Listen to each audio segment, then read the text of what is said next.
Unimog is big giant mid-roads on the roads again.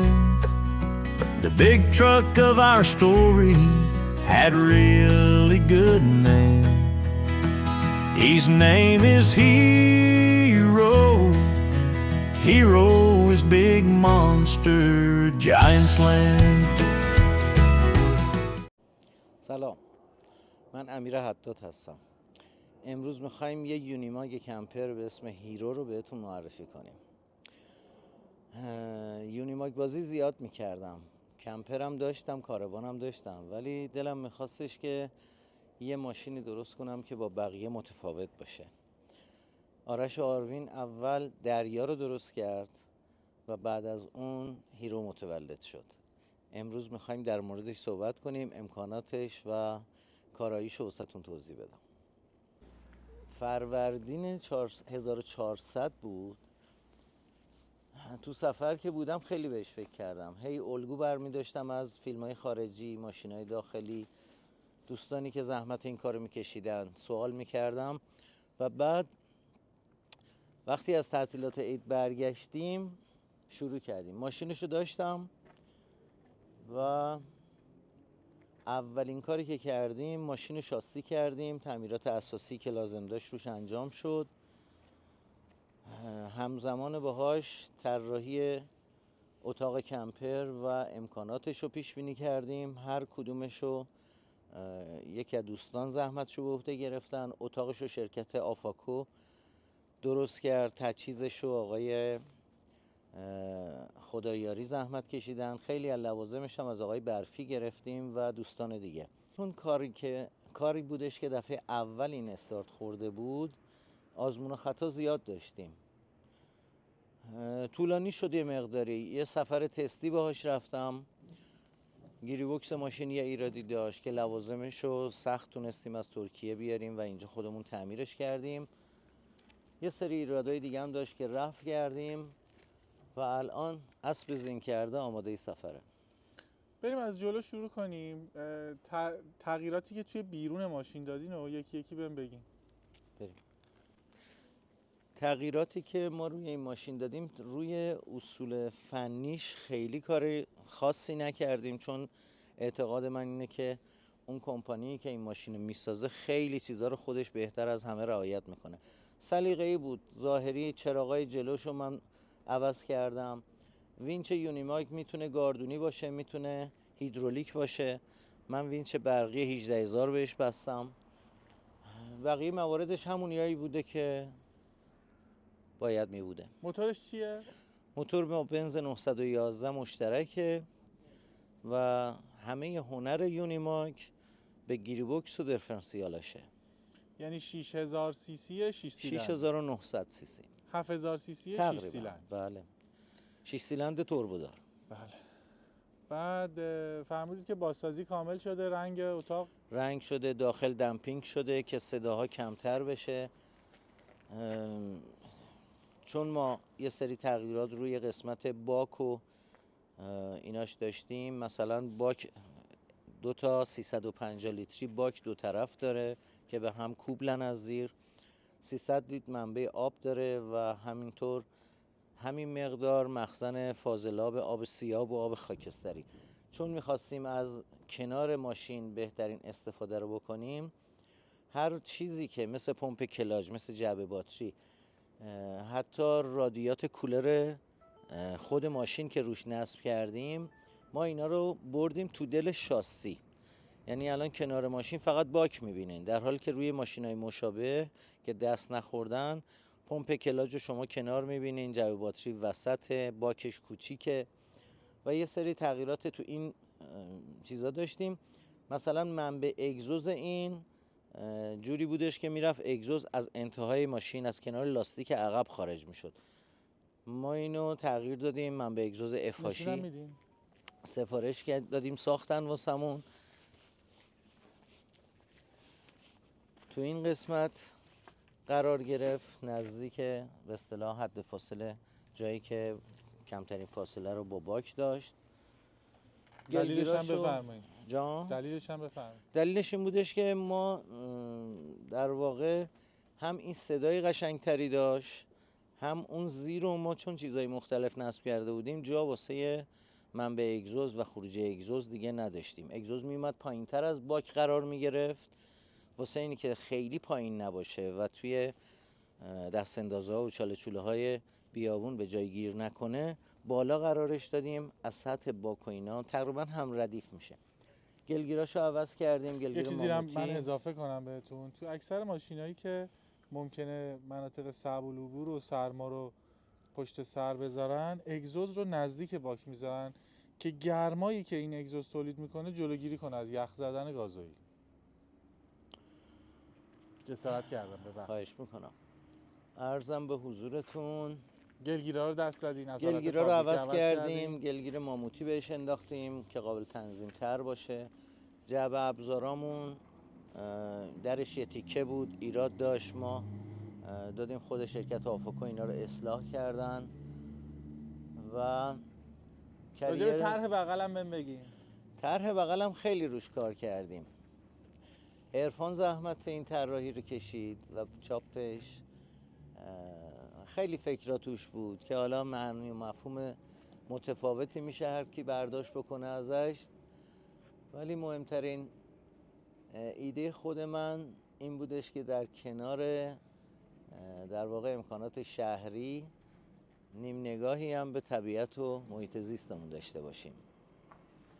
این طرف ماشین یه دونه دوش داریم، یه ورودی برق داریم، اگزوز کمبیه، 2 تا پنجره کمپر و 2 تا دسترسی به توی کابین که این دوتاست احتمالاً از تو بهمون نشون میدن. این البته تابلو برقشه. قسمت تاسیسات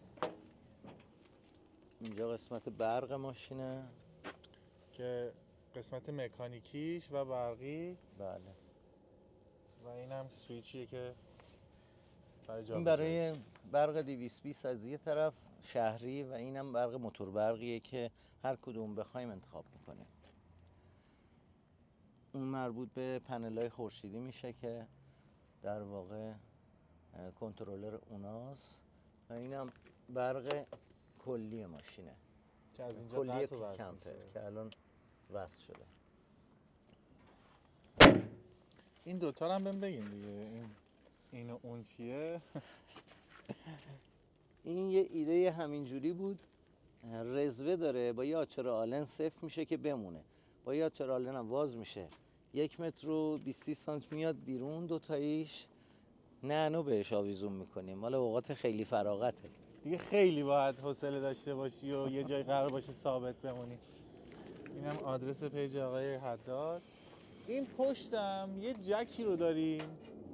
اول آقای حداد قبل از اینکه اونو بدی پایین میشه این چیزم باز کنیم، سپر عقبو؟ حالا میگم بچه‌ها بیان کمک کنن بازش کنن. 2 تا پیم داره، این به صورت آفرودی و آنرودی در نظر گرفته شده. شما وقتی که تو جاده داری رانندگی میکنی این سپر باید پایین باشه که خدای نکرده ماشینی از پشت زد لااقل با این برخورد نکنه، سپر نگرش داره. ولی واسه جای آفرود و جایی که شیب فرار بیشتری نیاز دارین این جمع میشه میاد بالا. و اینقدر میبینید که خوب رفته سر جاش و جلوی چیزی رو نگرفته. یه کریر این پشت طراحی شده که یه سری امکانات روش نصبه. موتور برق توی اون جعبه قرار گرفته، یه موتور برق 4.5 کیلووات فورد بنزینیه سایلنت که توی این جعبه با 2 تا فن خنک کننده بادو بهش میده و میگیره از یه طرف دیگه که موتور برق توی این جعبه گرم نکنه. استارتی هستش از توی ماشین و توی ماشین ما با ریموت میزنیم روشن میشه و استفاده میکنیم. دسترسی به اینجا چجوریه؟ به کجا؟ دسترسی به اینجا 2 تا پیم داره که اینا رو آزاد میکنیم، با یه وینچ این کریر بالا و پایین میشه. این ضامنه رو گذاشتیم که اگه یه وقت سیم وینچ مشکلی پیش اومد اینا نگهش داره.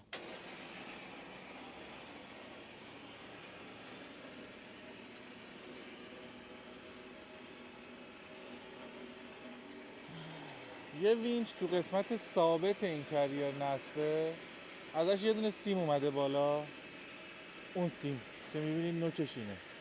بعد از توی اون سیم یه دونه انشاب اومده به یه دونه قرقره این طرف، یه دونه به اون طرف.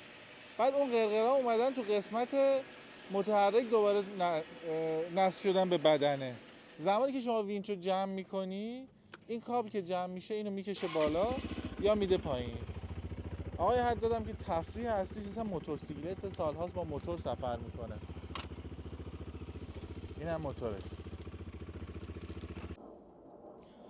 موتور برق معمولا یه کلیدی روش داره که باید اونو بزنیم چراغش روشن بشه و بعد استارت بخوره. ما واسه این که هر دفعه اینو پایین و بالا نذاریم، اون کلید رو همیشه رو حالت روشن گذاشتیم. واسه اینی که باتری رو خالی نکنه، یه دونه پنل خورشیدی گذاشتیم که باتری موتور رو دائم شارژ میکنه. و هر موتور برقو هر موقع دلتون بخواد با ریموت میزنیم موتور برق روشن میشه. خیلی هم عالی.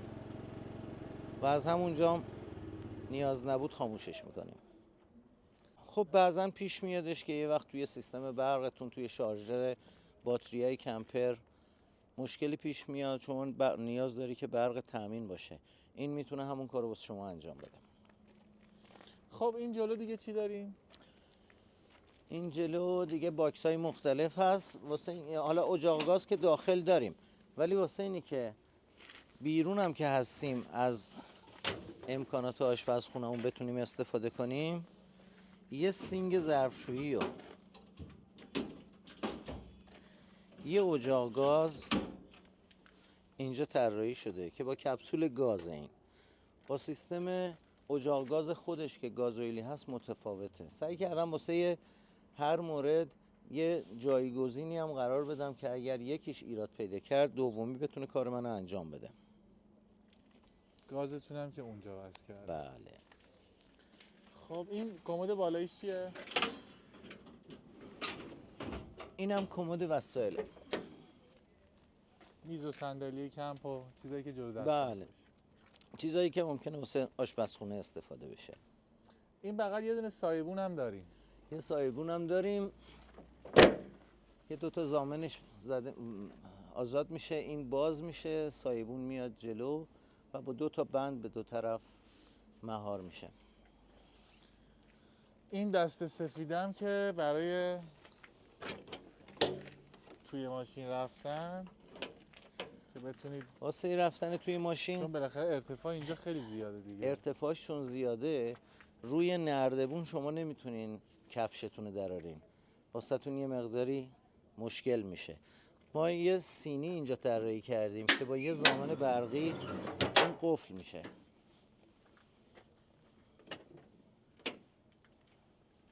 راپله رو توی در گذاشتیم.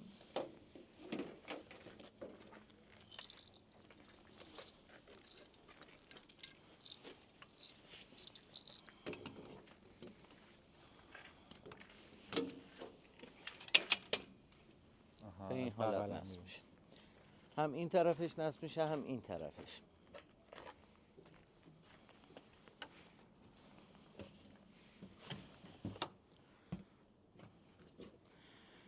به این حالت تو منم بیام دیگه.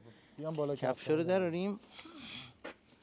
خب از اینجا که وارد میشیم روبرومون یه آشپزخونه سلطنتی، سمت چپمون یک نشیمن بزرگه که راحت فکر میکنم 8 نفر میتونن اینجا، مثل اون اتاقای عقب رستورانی که رئیس مافیا میشست و کارمنداش میمدن دستور قتل صادر میکرد. کمدای دور داریم، یه سانروف بازشو، کولر اسپلیت که اون پشت تلویزیون، پنجره های بزرگی که باز میشن. این میز میچرخه واسه اینکه راحت تر بتونید برید اون پشت، و همینطور این پایه میاد پایین، هم سطح کمدای پایین قرار میگیره، دو دوشک میاد روش و تبدیل میشه به یه جای خواب بزرگ که توی این جای خواب هم 4 نفر راحت میتونن بخوابن. نور پردازی این پشت رو داره، کمودا و این طرف رو دیگه بقیه‌شو توضیح نمیدم. خود سلطان که اون پشت نشسته سلطان برامون همون این بغل. همون پس تا شما داری اون پشت لذت دنیوی میبری، من این برم توضیح بدم. یه حموم دستشویی خیلی بزرگ هست اینجا. توالتش برقی نیست، دستیه. یعنی شما بعد از اینکه کارتون رو کردید با این پمپه تو یه حالت آب میکشید میریزه اونجا، تو حالت دوم که اون کلیده رو اونو میچرخونید شروع میکنه با پمپه مکش رو انجام میده و میره پایین. 2 تا کمد دسترسی، یه آینه و تصفیه هوا. کف حموم هم استیل کار شده. یه سینک گوشه‌ای اینجا هست و گازی که با گازوئیل کار میکنه. یه پنجره، نشانگر تانک‌ها اینجا نصب شده. هودم داره. همینطور هود هم داره که از این سوراخ‌ها کلیدش اینه. هوا رو میکشه. کلیدش هم اینجاست. همچین چیزی. این طرف‌ها دیگه کمدن. اون یخچال فریزر توشه. این یخچال فریزره بله. که 2 تا یخچال مجزا ولی با قابلیت نصب روی همدیگه است و شما خودتون با تنظیمات میتونید انتخاب کنید که کدوما فریزر باشه، مثلا یکیش یخچال باشه یکیش فریزر، دماشو تنظیم میکنید، یا هر دوتا یخچال باشه یا هر دوتا فریزر. خب این قسمت پایین چی آقای حداد؟ بخاری آب گرم کنه کمبیه. این 4 تا خروجی‌های باد گرم هستش. خروجی‌های کمبیتون فقط همیناست؟ بله هموناست. و این جلوش هم هوا رو میکشه واسه اینکه قشنگ گرم میکنه، دما رو درست کنه. کف هم که موکت کردیم. کابینت‌های زیر هستش. اونجا چیه؟ تقریبا میشه گفت راپله این طرفه. آها این راپله است واسه اینکه بتونیم بریم بالا. اینا باز نمیشه؟ نه دیگه. اینجا یه خواب 2 نفره در آوردیم که هم از روی سقف ماشین استفاده کنیم هم بتونیم دسترسی داشته باشیم به روی سقف مثل بالکن. این در باز و بسته میشه که اینجا قراره تور بخوره، توری که با آهنربا میچسبه به هم. یه بهار خوابه در واقع. ببینید که راجع به چی صحبت می‌کنی. 3 تا پنجره داره همین قسمت و میدونی که از این پنجره به بیرون تو ارتفاع مثلا 4-5 متری، یعنی اگه مثلا 4-5 متری که چرا دیگه 4 متر از زمین ارتفاع داریم الان. کل ارتفاع ماشین 3.70. خب دیگه سرتو که میاری بیرون 30 سانت هم از سقف میاری بالاتر میشه 4 متر. بعد فکر کن تو 4 متری آفریقا اگر بودیم شیرا و گوزنا و اینا رو میتونستی راحت در امنیت ببین. اینجا یه دونه کولر اضافه هست، درسته؟ این کولر به ماشین وصله که وقتی که شما میخوای تو جای گرم توقف بکنی قبل از ایستادن از داخل ماشین روشنش میکنی توی این خونک باشه واسه. خیلی به ما سخت میگذره تو این شرایط. خدمت شما عرض شود که بخاری درجا داریم. بخاری درجا همون کمبیه که زیر پای آها. شما 3 جور بخاری داره. بفهمید. یکی کمبیه که هم آب گرم کنه هم بخاری. یکی اجاق گازیه که وقتی درش بسته است شما روشنش میکنی با یه فن حرارت رو به داخل کابین میده. اسپیلت هم گرم و سرده که اون با موتور برق روشن میشه. دیگه چیز خاصی هست که برامون بگید؟ این ماشین برای چند نفر طراحی شده؟ این ماشین توی قسمت کابین راننده 3 نفر میتونن باشن، ولی توی این ماشین 6 نفر راحت میتونن بخوابن. یعنی از نظر قانونی حمل ماشین فقط 3 نفر مسافر میتونه داشته باشه. ولی تعداد خوابمون چند نفره؟ 6 تا. یعنی همون جایی که شما الان نشستی اون میز تبدیل به تخت میشه که 4 نفر میتونن کنار هم بخوابن، 2 نفر هم این بالاست. 6 نفر. ولی خب اگه شرایط پیچیده تر بشه رو زمین هم فکر میکنم 3 نفر هم رو زمین میتونن بخوابن. هوا خوب باشه رو سقف هم میتونن 3-4 نفر بخوابن. خیلی هم عالی. دیگه چیزی به ذهنت میرسه در مورد این ماشین بهمون بگی؟ دیگه چیز خاصی نداره، همینه مثل بقیه ماشیناست. حالا ما سعی کردیم که یه مقداری ابعادش رو بزرگتر کنیم به خاطر یونیماگ بودنش بهش بیاد. چیز خاص دیگه اینه به ذهنم نمیرسه. بفرمایید که کسی بخواد امروز همچین ماشینی رو درست بکنه چقدر هزینهش میشه؟ میشه تفکیکم بکنی واسم؟ نمیدونم. ببین یه حدودی بگو دیگه. با توجه به اینکه خودتون اصلا کارتون یونیماگ هست، کسی بخواد اتاق ماشین تنها رو بخره امروز چقدر قیمتشه؟ خود ماشینش با سندش سنددار، چیزی که قابل تردد باشه، اگر کسی بخواد فکر نمی کنم زیر 4-5 تومن گیر بیاد. این که گفتی سنددار رو میشه توضیح بدی؟ چون خیلی آگهی میکنن و مردم میبینن مثلا یونیماگ آگهی شده 700 میلیون تومان. خب این یه بحثیه برمیگرده به خود یونیماگ. ببین یونیماگ ماشین تجاری نیست مثل تریلی کشا یا کامیونای دیگه که باهاش کار کنن و پول در بیارن. اینا یه ماشین خدماتیه که چون باهاش نمیتونن پول پیدا بکنن مغروم به صرفه واسه بخش حمل و نقل نیست. بیشترین استفاده‌ای که این ماشینا دارن توی نقاط سخت و صعب العبور برای اکتشافات نفت و جاهایی که نیاز به تردد سخت دارن تو اون قسمت بیشتر انجام میشه. ورود این ماشین به ایران هم توسط بخش دولتی انجام شده بوده، چه قبل انقلاب چه بعد از انقلاب. چیزی که الان میبینیم بازمونده اون تعداد ماشینیه که وارد کشور شده. به دلیل قوانین مملکت بعد از 15 سال ادارات دولتی میتونن ماشیناشون رو اسقاط کنن و جاش ماشین نو بیارن. چون مشابه اینا نبوده و اونا ماشینای کهنه رو نمیخواستن نگه دارن، بالاجبار خیلی از یونیماگایی که تو ایران فعال بود اسقاط شدن و به جاشون ماشینای چینی یه بار مصرف آوردن که خود اونا الان مشکل دارن. بعضی از این ماشینایی که پلاکدار فروخته شدن یکیش همین این ماشینه و تعداد دیگه ای که حالا ما میدونیم کجاست و کیا دارن. بحث سنددار و بی سندش که میکنیم به این دلیله که عمده یونیماگ موجود تو کشور به صورت برگ اوراقه. پس اگر کسی خواست یونیماگی بخره حتما به این موضوع دقت بکنه که ماشین سند داشته باشه. دقیقاً. فرمودین 4-5 تومن. اتاق عقبش ساخت اتاق خالیش چقدر هزینه بود؟ ساخت اتاقش الان فکر میکنم اولوش 700-800 تومن خود این اتاق در بیاد، به خاطر وزنش، آهنی که استفاده شده و نقشه و طراحی که کردن روش. تجهیزات داخلش رو هر کسی میتونه با هر قیمتی تهیه کنه. میشه یه چیز ایرانی ببندین توش، میتونین بهترین جنس خارجی رو ببندین. اون بین 500 تومن تا 2 میلیارد تومن متفاوته هزینه‌ای که میشه تو این ماشین کرد.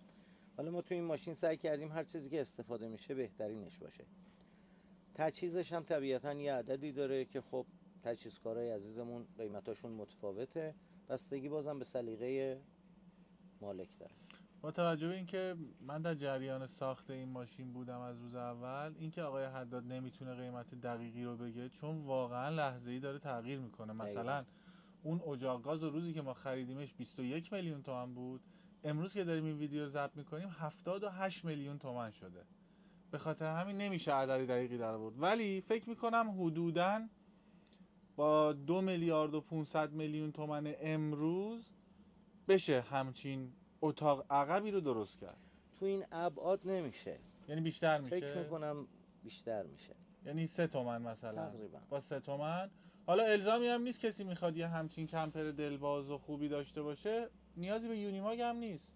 درسته یونیماگ 2 دیفرانسیل همه جا برو، یک برندیه، یک اعتباری به کمپر شما میده، ولی پشت کامیونای ایسوزو نمیدونم فوسو خیلی از این چیزا با رعایت وزن الان داره راه هم میفته این قضیه. خود شرکت آفاکو رو من چند وقت پیش اونجا بودم 4-5 تا پشت ایسوزو کمپر درست کرده بودن و الان آقای اسد دارن تجهیزشون میکنن. درست. و اینکه مرسی آقای حداد، مرسی بابت وقتی که گذاشتی. مرسی که وقت گذاشتی آرش جان. میشه لطف کنی یه شماره تماس بهمون بدی اگر کسی خواست؟ پیج unimag.iran و پیج حداد تریپس هر دو در خدمت دوستانیه که دلشون میخواد تو این زمینه وارد بشن و یا قصد خرید دارن. من در خدمتشون. مرسی از لطفتون، موفق باشید. Unimog is big giant mid-roads on the roads again. The big truck of our story had really good name. His name is Hero, Hero